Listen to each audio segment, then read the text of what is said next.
3월 5일 목요일 새벽 무릎입니다. 사순절 14번째 날 사도신경으로 우리의 신앙 고백하면서 새벽 예배 드리겠습니다.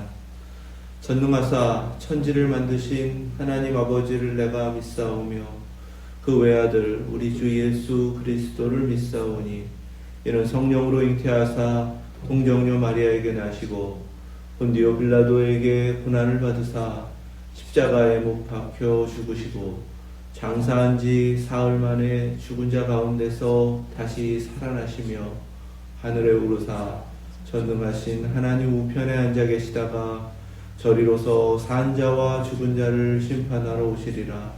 성령을 믿사오며 거룩한 공회와 성도가 서로 교통하는 것과 죄를 사하여 주시는 것과 몸이 다시 사는 것과 영원히 사는 것을 믿사옵나이다. 아멘. 찬송 393장 드리겠습니다.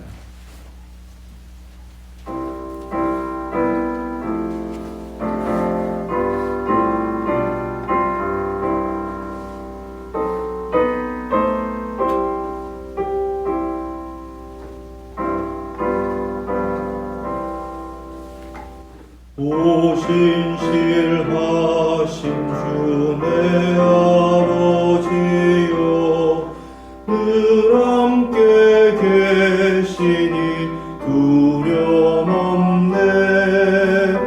그 사랑 변찮고 날 지키시며 어제나 오늘이 한결같네. 오신실하신 주, 오신실하신 주, 날마다 자비를 베푸시며 일용할 모든 것 내려주시니 오신실하신 주 나의 구주. 봄철과 또 여름 가을과 겨울 해와 달 별들도 다 주의 것 만물이 주 영광 드러내도다. 신실한 주 사랑 나타내네. 오신실하신 주, 오신실하신 주, 날마다 자비를 베푸시며 일용할 모든 것 내려주시니 오신실하신 주 나의 구주. 내 죄를 사하여 안위하시고 주 친히 오셔서 인도하네. 오늘의 힘되고 내일의 소망 주만이 만복을 내리시네. 아멘. 오신실하신 주, 오신실하신 주, 날마다 자비를 베푸시며 일용할 모든 것 내려주시니 오신실하신 주 나의 구주. 아멘. 아멘. 믿습니다. 오늘 주신 말씀은 욥기 19장입니다. 21절부터 29절 말씀, 구약성경 780페이지 욥기 19장 21절에서 29절까지 말씀, 하나님의 말씀 믿음으로 함께 받겠습니다. 나의 친구야, 너희는 나를 불쌍히 여겨다오. 나를 불쌍히 여겨다오. 하나님의 손이 나를 치셨구나. 너희가 어찌하여 하나님처럼 나를 박해하느냐? 내 살로도 부족하냐? 나의 말이 곧 기록되었으면, 책에 쓰여졌으면, 철필과 납으로 영원히 돌에 새겨졌으면 좋겠노라. 내가 알기에는 나의 대속자가 살아계시니 마침내 그가 땅 위에 서실 것이라. 내 가죽이 벗김을 당한 뒤에도 내가 육체 밖에서 하나님을 보리라. 내가 그를 보리니 내 눈으로 그를 보기를 낯선 사람처럼 하지 않을 것이라. 내 마음이 초조하구나. 너희가 만일 이르기를 우리가 그를 어떻게 칠까 하며 또 이르기를 일의 뿌리가 그에게 있다 할진대, 너희는 칼을 두려워할지니라. 분노는 칼의 형벌을 부르나니 너희가 심판장이 있는 줄을 알게 되리라. 아멘. 하나님 말씀입니다. 19장의 2절부터 6절까지는 자신의 괴로움을 이렇게 토로합니다. 너희가 내 마음을 괴롭히며 말로 나를 짓부수기를 어느 때까지 하겠느냐. 10번이나 나를 학대하고도 부끄러워 아니하는구나. 친구들이 자신을 학대하는 것 같다는 겁니다. 10번이라는 것은 10손가락으로 이제 세기에 더 셀 수도 없을 만큼 많다라는 의미예요. 내게 허물이 있다 할지라도 그 허물이 내게만 있느냐. 너희들도 허물이 있는데 나한테 이렇게 하는 이유가 뭐냐. 따지고 보면 실질적으로 욥이 친구들한테 잘못한 건 없거든요. 그런데 친구들은 마치 대적자가 된 것처럼, 원수처럼, 그리고 욥한테 큰 피해를 당한 것처럼 욥을 향해서 막 공격을 쏟아부었습니다. 가장 힘든 것이 무엇인가? 욥은 혼자고 친구들은 3명이에요. 지금 그 세 친구가 자신과 함께 있으면서 자신을 에워싸고 공격을 하는 것입니다. 완전히 소외를 당하고 있는 것이죠. 이런 것이 정말 마음을 괴롭게 했을 것입니다.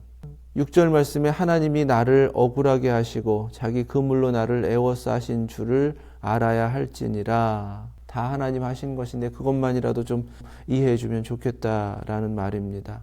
세 친구가 같은 말을 하는 거예요. 그런데 자신은 혼자 그걸 받아들일 수가 없는 것입니다. 어찌 보면 욥이 지금 겪고 있는 가장 큰 어려움 중에 하나이고, 또 우리가 신앙생활하면서 세상에서 살아가면서 겪을 수 있는 어려움입니다. 신앙을 지키기 때문에 세상으로부터 소외를 당할 수 있거든요. 예수님께서 마태복음 7장에 세상살이 신앙을 지켜가면서 살아간다라고 할 때에 마치 사람들이 가지 않는 좁은 문을 향해 들어가는 것과 같다, 이렇게 가르치신 말씀을 기억할 수 있습니다. 7장 13절 14절 말씀입니다. 좁은 문으로 들어가라. 멸망으로 인도하는 문은 크고 그 길이 넓어 그리로 들어가는 자가 많고, 생명으로 인도하는 문은 좁고 길이 협착하여 찾는 자가 적음이라. 아멘. 신앙 지키면서 같은 신앙으로 함께 고백을 가지고 하나님 앞에 그 길을 가는 사람들, 숫자가 적지만 그래도 견딜 수가 있는데, 욥은 지금 사실 혼자잖아요. 자기가 확신을 가지고 나는 그래도 하나님 앞에 의롭고 하나님이 끝내는 다 밝혀주실 것이다 라는 이 믿음 가지고 버티는 것인데 사실 쉽지 않았을 것입니다. 폭행을 당한다고 부르짖으나 응답이 없고 도움을 간구하였으나 정의가 없구나. 하나님께서 지금 침묵하고 계신다는 겁니다. 아무리 SOS를 쳐도 하나님이 응답하시지 않는다는 거예요. 하나님이 나의 영광을 거둬가시며 나의 관모를 머리에서 벗기시고 9절 말씀입니다. 그리고 10절 말씀이에요. 사면으로 나를 헐으시니 나는 죽었구나. 나는 죽었구나. 이것이 욥이 지금 겪고 있는 솔직한 심정입니다. 버림받고 혼자고 소외당하고 자기 자신을 보면 소망은 없고 하나님은 침묵하시고, 이것이 죽은 것과 뭐가 다르겠는가, 솔직한 심정입니다. 자신이 겪어온 그 고난의 일들을 내 희망을 나무 뽑듯 뽑으시고 이렇게 고백합니다. 이 표현이 굉장히 시적이지만 그러나 굉장히 마음에 와 닿습니다. 인생을 살아가면서 잃어버리는 것만이 있는 거거든요. 남는 것은 하나님 한 분이시고 하나님을 믿는 믿음만 남게 되는데, 세상 살아가면서 이제껏 누려왔고 지켜왔고 또 가져왔던 것을 하나하나 잃어버려 가는 것을 욥은 내 희망을 나무 뽑듯이 뽑으신다, 이렇게 깨닫고 표현을 하고 있는 것입니다. 그 잃어버린 것들을 13절부터 20절까지 그 희망 리스트 같은 것입니다. 나의 형제들, 나를 아는 모든 사람, 19장 13절입니다. 낯선 사람이 다 됐다는 거죠. 14절에서는 내 친척, 가까운 친지들, 그들이 버리고 잊어버렸다. 15절에는요, 내 집에 머물러 사는 자, 자신이 은혜를 베푼 사람들입니다. 종일 수도 있고요, 또 나그네들일 수도 있고요. 내 여종들, 그런데 이제 그들이 다 나를 낯선 사람으로 여기는 거죠. 주객이 전도된 것입니다. 16절에 내가 내 종을 불러도 대답하지 아니하니, 종들은 자기가 다 먹여 살려왔는데 이제는 종 눈치를 봐야 되고 주인인 자신을 완전히 무시한다는 거예요. 17절에는 내 아내도 내 숨결을 싫어하며, 아마도 아내는 같이 욥의 곁을 지키고 있는 것 같은데 같이 있어도 소용이 없는 거죠. 숨결을 싫어한다라고 하니까요. 내 허리의 자식들도 나를 가련하게 여기는구나. 아마도 자녀들은 자신을 가련하게 여길 것 같은데 그들은 지금 함께 있지 않아요. 다 벌써 세상을 떠나버렸습니다. 다 소용이 없다는 것입니다. 어린아이들까지도 나를 업신여기고 내가 일어나면 나를 조롱하는구나. 세상에서 겪는 거죠. 누구 하나 자신을 무시하지 않는 존재가 없다. 19절에 나의 가까운 친구들이 나를 미워하며 내가 사랑하는 사람들이 돌이켜 나의 원수가 되었구나. 그리고 20절에 내 피부와 살이 뼈에 붙었고 남은 것은 겨우 잇몸뿐이로구나. 이것이 이제껏 자신이 그냥 있었기 때문에 당연하다라고 여기며 살아왔는데 한순간에 자신을 떠나버리는 그들로부터 버림받는 것과 같고 결국 배반당하는 것과 같은 그런 일을 겪고 있다. 하나님이 이거 하나하나 다 뽑아내고 계시다 고백하는 것입니다. 마지막 자신이 의지하고 살 수밖에 없는 육체마저도 이렇게 절망적인 상태가 되었어요. 이것이 사실 인생이잖아요. 살아가면 살아갈수록 사람들은 다 떠나갑니다. 가장 가까운 것들이 등을 돌리고요. 그게 어찌 보면 자연스러울 수도 있습니다. 시편에 보면 다윗 자신도 가까운 사람들로부터 외면당하고 배신당했던 것들을 그렇게 고백하고 있어요. 그것도 자신이 아프고 절망스러운 상태였을 때입니다. 시편 38편 10절 11절 말씀이에요. 내 심장이 뛰고 내 기력이 쇠하며 내 눈의 빛도 나를 떠났나이다. 내가 사랑하는 자와 내 친구들이 내 상처를 멀리하고 내 친척들도 멀리 섰나이다. 41편에서도 이런 고백합니다. 9절이에요. 내가 신뢰하여 내 떡을 나눠 먹던 나의 가까운 친구도 나를 대적하여 그의 발꿈치를 들었나이다. 그러하오나 주 여호와여 내게 은혜를 베푸시고 나를 일으키사 내가 그들에게 보응하게 하소서. 비슷한 고난을 겪었던 다윗은 그런 절망적인 상황 가운데 세상에 기댈 것 없고 심지어 자신의 떡을 나누면서 함께 지냈던 가까운 친구마저 배반하고 떠나고 이런 일 속에 오히려 하나님을 바라보고 하나님의 은혜를 구하면서 그렇게 일어섰다라고 고백하는 그런 시편입니다. 그리고 이 시편의 13절에는요. 이스라엘의 하나님 여호와를 영원부터 영원까지 송축할지로다. 아멘 아멘 마무리를 합니다. 뭐 하나 남은 것 없고 또 사실 그렇게 마음 괴롭고 절망적인 상황 가운데에서 찬송하기 힘든데 다윗은 오히려 하나님의 은혜를 구하고 그 은혜로 살겠다고 일어서고 그 믿음으로 주를 바라봤더니 다시금 찬송으로 그 고난 가운데에서 절망 가운데에서도 이겨낼 수 있었다라는 고백이 되는 거예요. 마찬가지입니다. 21절부터 29절 말씀에 이런 절망적인 상황, 아무것도 남아있지 않은데 욥은 오히려 희망을 포기하지 않습니다. 하나님을 바라보고 하나님을 찾고 하나님께서 끝내는 다 갚아주실 것이다. 이 죽음이 끝나지 않을 것이다. 난 죽음 이후라도 하나님 앞에 서겠다라는 소망을 가지고 계속해서 대답하는 욥은 그래서 하나님 앞에 소망을 잃지 않겠다라며 이렇게 고백을 합니다. 21절, 22절 말씀에는 첫 번째 무엇을 포기하지 않는가? 나의 친구야.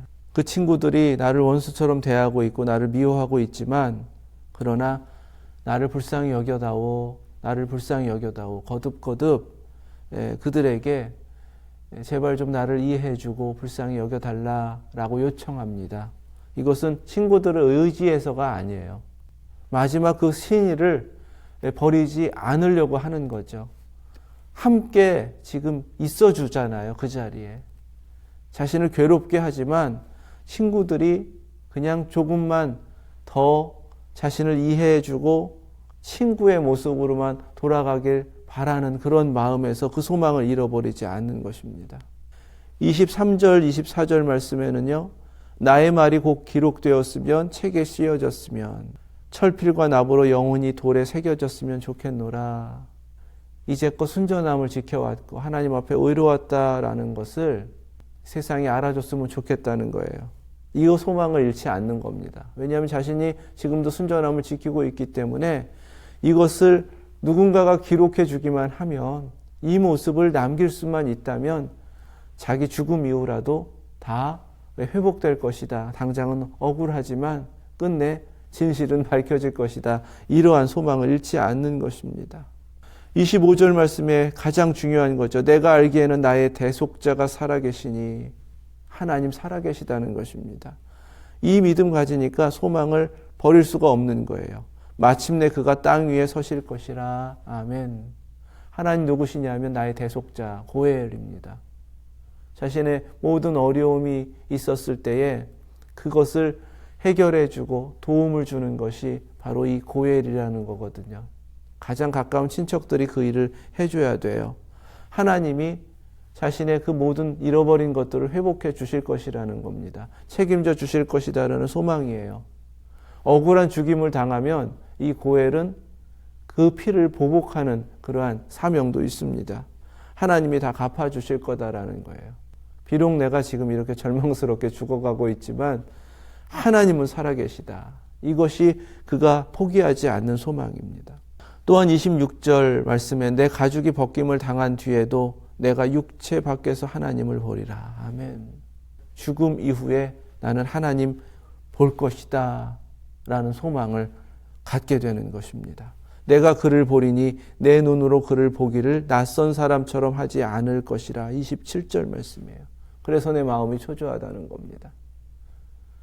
누구도 이런 이야기 해주지 않았고 누구도 이런 믿음을 가르쳐주지 않았어요. 하지만 자신이 세상에 절망하면 절망할수록 하나님을 찾게 하셨고 하나님을 찾으면 찾을수록 죽음이 끝이 아니다라는 것을 깨닫게 하셨고 죽음이 끝이 아니라면 결국 하나님 앞에 설 텐데 영원하신 하나님 앞에 서게 될 그것을 막연하지만 소망하면서 그 마음으로 견디게 하셨다라는 의미입니다.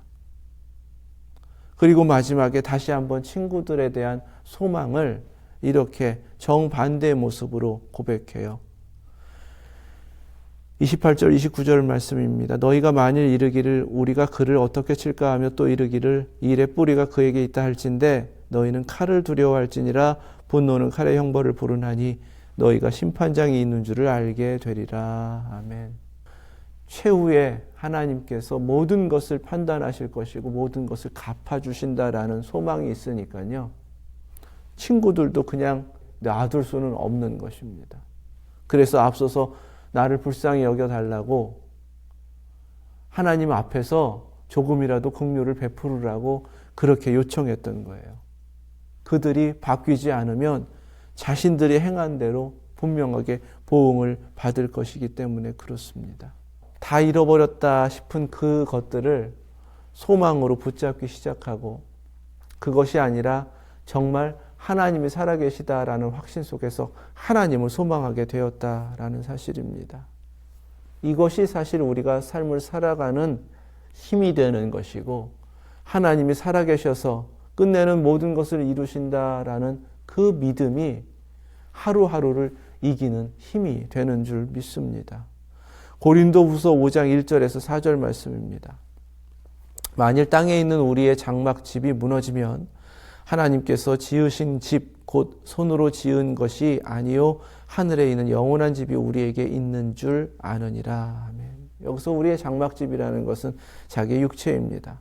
참으로 우리가 여기에서 탄식하며 하늘로부터 오는 우리 처소로 덧입기를 간절히 사모하노라. 이렇게 입음은 우리가 벗은 자들로 발견되지 않으려 함이라. 참으로 이 장막에 있는 우리가 짐진 것 같이 탄식하는 것은 벗고자 함이 아니요 오히려 덧입고자 함이니 죽을 것이 생명에 삼킨 바 되게 하려 함이라. 아멘. 이것이 소망의 능력입니다. 영원한 하나님 나라의 소망이 있는 사람은, 하나님이 살아계시다라는 확신이 있는 사람은 하나님의 나라로, 하나님께서 새롭게 창조하신 영광의 그 부활의 몸으로 덧입게 된다라는 소망을 가지면서 살게 된다는 고백이 되는 거예요. 그래서 얼마나 위대한 고백이 있는지 모릅니다. 죽을 것이 생명에 삼킨 바 되게 하려 함이라. 아멘. 영원하게 하나님께서 우리에게 허락하신, 예수 그리스도로 말미암아 우리에게 허락하신 영원한 생명이 세상에 사라질 것, 그 죽음마저도 다 삼키셨다. 그것이 우리에게 약속된 하나님의 나라이며 영생인 줄로 믿습니다. 그 소망 가운데에서 세상에 되어져가는 그러한 일들 가운데, 또 우리도 결국은 이렇게 잃어버리는 자로서 인생을 살아갈 수밖에 없을 텐데, 결코 잃어버린 자가 아니라 하나님 앞에 덧입는 자로서 하나님 나라를 바라보며 이겨나가실 수 있기를 축원합니다. 그 소망이 있기에 오늘도 살아가는 것이고, 그 소망의 끝이 하나님이시기에 하나님 앞에서 살아가는 것입니다. 하나님의 영광을 위하여 하나님께서 기뻐하시는, 또 하나님께서 찾으시는 바로 그 열매 맺는 인생을 살아내시는 저와 여러분들 되실 수 있기를 주님의 이름으로 축원합니다. 기도하겠습니다. 거룩하신 하나님, 감사합니다. 하나님만 우리의 소망이 되시고 그 소망 가운데 거하여 이 땅의 삶을 넉넉히 이기는, 승리하는 자 되게 하여 주시옵소서. 살아가면 살아갈수록 잃어버릴 것들만 있는데 잃어버린 자가 아니라 하나님께서 우리에게 허락하신 영생을 얻은 자로서 그 생명이 모든 것을 삼키며 끝내는 영광의 몸으로 하나님 나라에 영원토록 살게 하실 것을 약속받았으니 그 소망으로 날마다 승리케 하시고 영원토록 하나님과 함께 살 그 순간들을 늘 소망하면서 그 기쁨 가운데 주님만 바라보며 살아가는 저희들 되게 하여 주시옵소서. 세상이 아니라 하나님께만 소망이 있는 것입니다. 그 확신 속에 서게 하시고 오늘도 그 믿음으로 승리하는 저희들 되게 하여 주옵소서. 예수 그리스도의 이름으로 기도드립니다. 아멘. 하늘에 계신 우리 아버지, 이름이 거룩히 여김을 받으시오며 나라 임하옵시며 뜻이 하늘에서 이룬 것 같이 땅에서도 이루어지이다. 오늘날 우리에게 일용할 양식을 주옵시고 우리가 우리에게 죄 지은 자를 사하여 준 것 같이 우리의 죄를 사하여 주옵시고 우리를 시험에 들게 하지 마옵시고 다만 악에서 구하옵소서. 나라와 권세와 영광이 아버지께 영원히 있사옵나이다. 아멘.